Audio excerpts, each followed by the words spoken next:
За сайн байцгаана уу? Эдэн Монгол чаналын гантулга байна. За өнөөдрөөс эхлээд хэсэгтээ физикийн хичээл заая гэж бодож байна. Тэгээд эхний ээлжинд хөдөлгөөний хэрхэн илэрхийлэх вэ гэдэг тухай заана. За энэ сэдвийн хүрээнд жигд хурдтай хөдөлгөөн байж болно, дундаж хурд байж болно. За эсвэл нийлмэл хурд байж болно. Одоо хоёр хотоос машинтай хүн, мотоциклтэй хүн гарлаа. Дундаа хэдэн цагийн дараа дундаа огтлцох байж гэдэг ч юм уу тий. Эсвэл хурдны вектор байж болно. Эсвэл харьцангуй хурд байж болно. Гэх мэтчлэн иймэрхүү дасгал бодлогоодыг бодож чаддаг болноо. За өнөөдрийн хичээлээр энэ сэдвээс жигд хурдтай хөдөлгөөний хурдны хувьд жигд хурдтай хөдөлгөөний тухай бодлогыг хэрхэн бодох талаар заана. За эхлээд хурд гэдэг маань бид нэр хичээлдээр үзсэнчлэн хурд гэдэг бол замыг хугацаанд хувааж өгнө. За энийг хэдүүлээ үсгийн хэлбэрлэлөөр шилжүүлчихье тийм үү? Үсгээр тэмдэглэвэл. За хурдыг ерөнхийдөө v-гээр тэмдэглэдэг. За замыг x-ээр тэмдэглэх нь ч байдаг, s-ээр тэмдэглэх нь ч байдаг. За энэ удаагийн хичээлдээ би s-ээр тэмдэглээ явчих. За цаашдаа ч гэсэн замыг бол s-ээр тэмдэглэж явнаа би миний хувьд.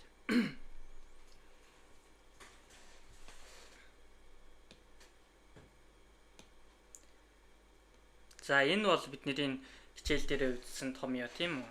Энийг бүгдээрээ мэдэж байгаа байх. За төвөгтэй зүйлийг нэхлээд гэдэг шиг. За 10 жилийн хүүхдүүдийн хувьд энэ томьёог мэдж байгаа мөртлөө одоо эсэлтийн ерөнхий шалгалтын дээр график ч юм уу, зураг ч юм уу хэлбэрээр яг үүнтэй адилхан зүйл ороод ирэхээр тэрийг ойлгохгүй ч юм уу, төрөлдөг ч юм уу тал байдаг. Тийм болохоор эхлээд хэдүүлээ график дээр энийг харъя. За тогтмол хурд гэж байгаа юм чинь хурдан бол мэдээж хэрэг тогтмол байна гэсэн үг шүү дээ. Хурд бол өөрчлөгдөхгүй. Тэгвэл эхлээд за энэ босоо тэнхлэгийн хурдаар авч, хэвтэ тэнхлэгийн хугацаагаар авч. За хурд өөрчлөгдөхгүй гэж хэлсэн учраас хурд маань тогтмол байна гэсэн үг. За энэ хурд маань ингээд хурд маань тогтмол байна. Энэ бидний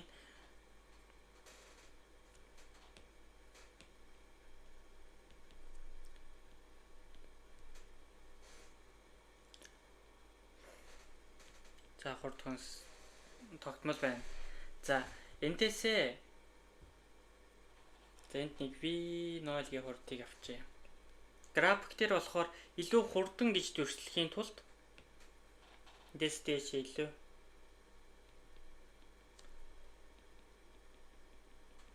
за энэ бидний авсан хурднаас илүү хурдан гэж дүрслэхийн тулд эндээс илүү өндөрт сурна. За энэ маань хурдна.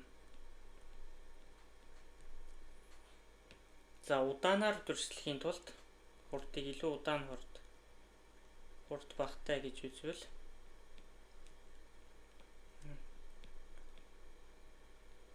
удаан.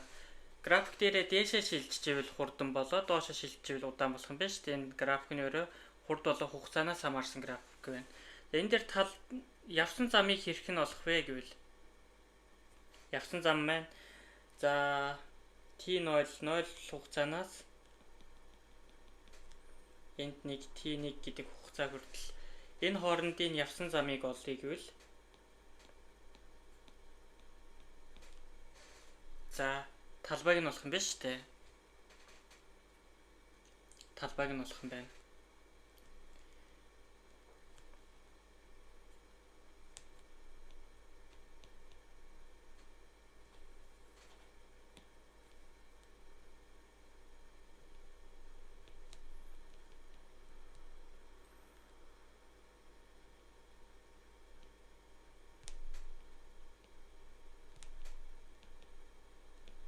За энэ талбай маань явсан замтай тэнцүү болох юм байна.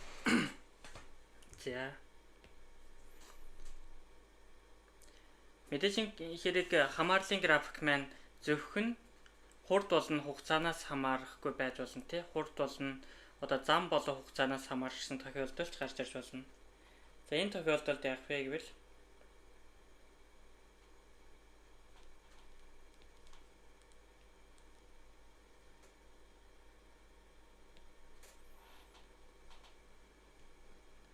бусад хэмжлэгийг хэдүүлээ зам гээд авчиг, хэвтэлийн хэмжлэгийг хугацаа гээд авчиг. За тогтмол хурдтай байна гэдэг чинь энэ маань. За энэ налуу маань өөрөө бидний хурд болно. Эндээс илүү хурдтай байхын тулд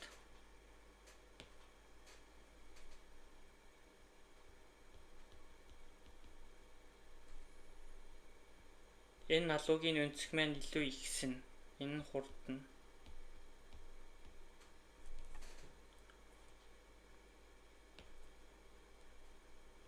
удаан байна гэвэл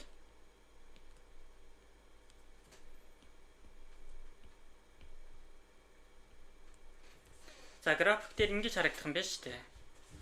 За нэг хурднаас илүү хурдан байна гэвэл тухайн хурднаас илүү өнцөг нь өндөр болно.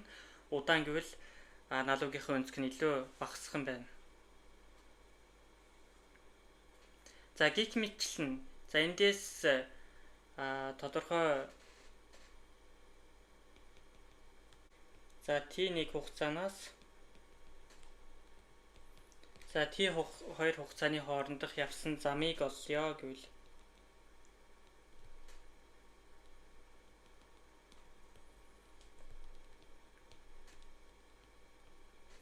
за S1 S2 болоод хасч өгөх юм байх юм байна шүү дээ. Энэ хоорондын зам гэсэн үг тий. Энэ хоорондын замыг олох гэдэг нэ гэсэн үг. За тодлогчоор тодлоод өгвөл энэ хоорондын замыг олох гэдэг нэ гэсэн үг. За гих мэтчлэн график дээр энэ хамаарлуудаа ойлгох хэрэгтэй.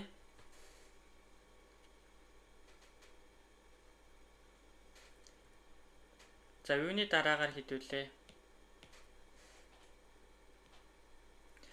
Жинхнээсээ бодлого бодож үзье. Жишээ бодлого. За тогтмол хурд маань ерөнхийдөө л энэ ганц том яа байгаа шүү дээ. Энэ ганц том яноос замаа олох уу? Ерөнхийдөө энэ ганц том яноос замаа олох юм уу? Эсвэл хугацаагаа олох юм уу? Хурдаа олох юм уу гэдэг нь л байгаа. Эндээсээ хэдүүлээ гаргалгаа хийгээд замаа ялгаж аваад зам нь за хурдыгаа үржихээ хугацааш гэдэг юм уу тий. Гих мэтчлэн гаргалгаагаа хийгээ бодоо явж болно. За бодлого бодохын өмнө нэгжшилжүүл сурцгаая тий. Ялангуяа 10 жилийн сурагчдын хувьд нэгжин дээр маш их алдаа гаргаад идэг. За хурдны нэгж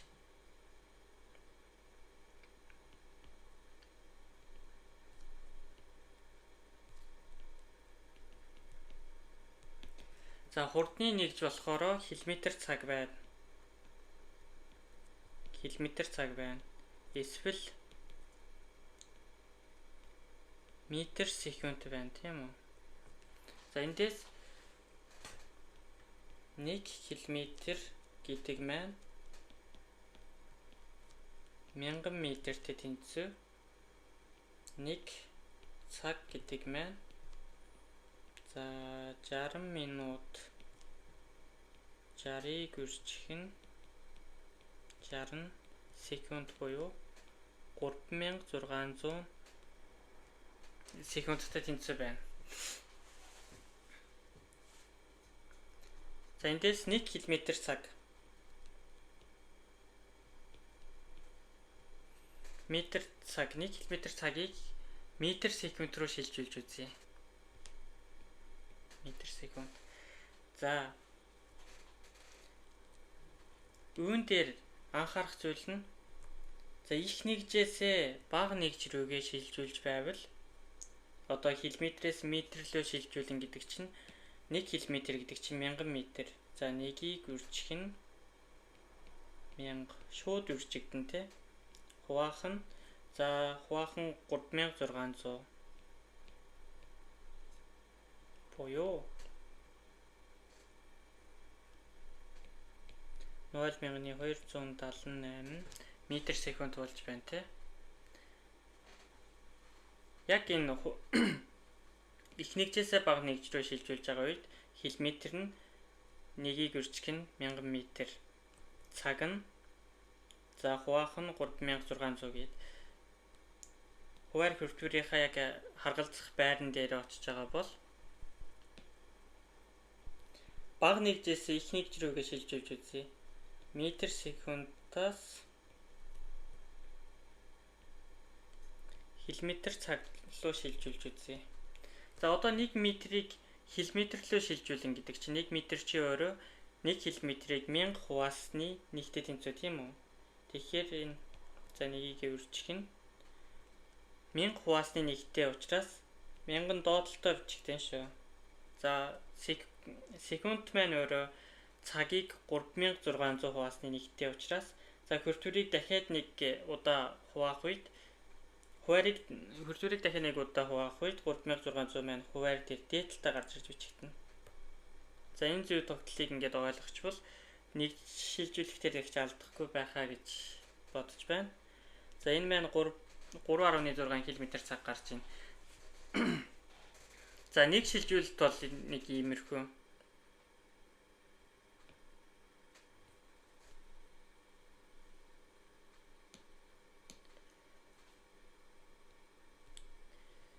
За их нэгжээсээ бага нэгж рүүгээ шилжүүлж байгаа тоонууд нь яг харгалзах газраа байна тий. Эсвэргээрээ бага нэгжээсээ их нэгж рүү шилжүүлвэл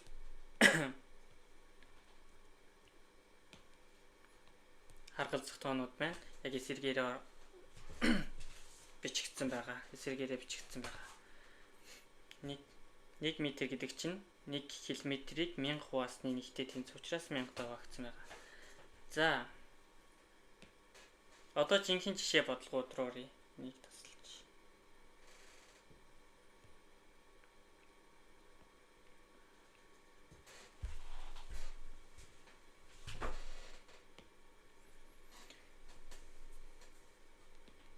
За эхний бодлого 18 км цаг. За цаг нь хэдэн метр секунд вэ гэдэг бодлого. За мөн 15 метр секунд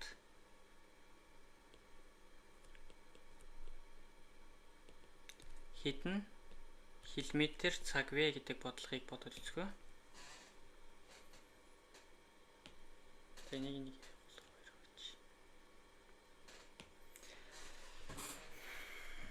за эхлээд 18 км цагийг метр секунд руу шилжүүлэн гэдэг чинь саяны бидний ярьснаар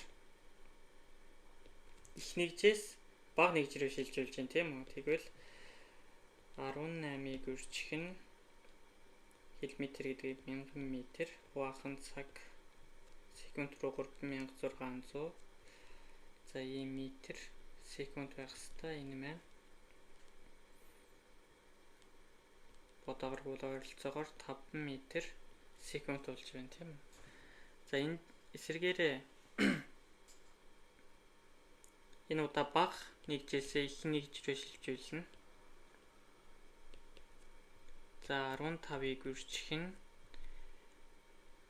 3600 маань үржигдээд хуваах нь 1000. За гэж гарч байна. Энийг бодоо гаргавал 54 км цаг. За эндээс анхаарах зүйл юу вэ гэхлээр за энэ дээр 5 км секунд 18 км цагийг шилжүүлсэн чинь 5 м секунд гарлаа. 15 м секундыг шилжүүлээд км цаг руу шилжүүлсэн чинь 54 км цаг гарч байна тийм үү? За энэ нэгж гэдэг нь ийм чухал байх юм биш үү? Нэгжийг тийм учраас маш сайтар бичиж хэвших хэрэгтэй.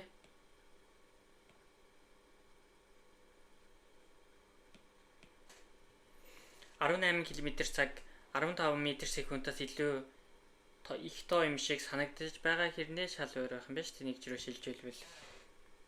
Яагаад гэвэл хуваар нь өөрөө 3006 дахин хуваагдаж байна тий. Тийм учраас шууд тооныхоо хэмжээгээр их бага нь мэдэгдэхгүй байх юм байна шүү дээ. За 2 дахь бодлого руугаа оръё. За өнөөдрийн тогтмол хурдтай бодлогоос нэгийг бодоод үзье.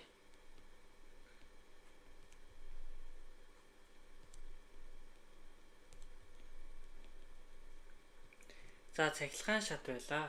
Цахилгаан шат 2 м/с-ийн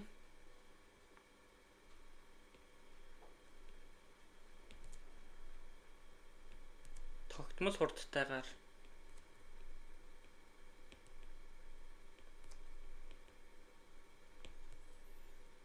за дээш өгсөн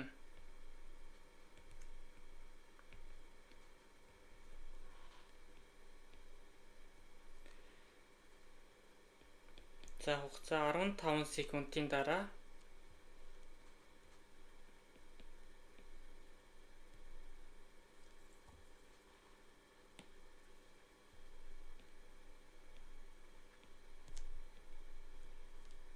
хэдэн метр өсөх вэ гэдэг бодлого байна.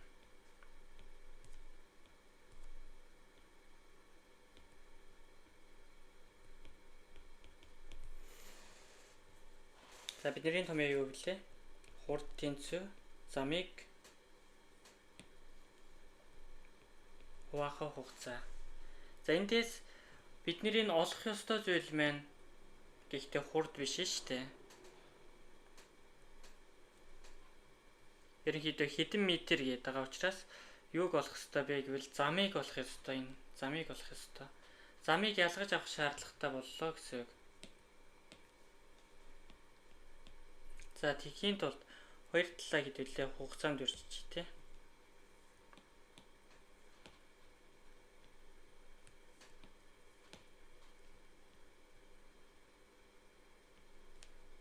Үржихийн хугацаа.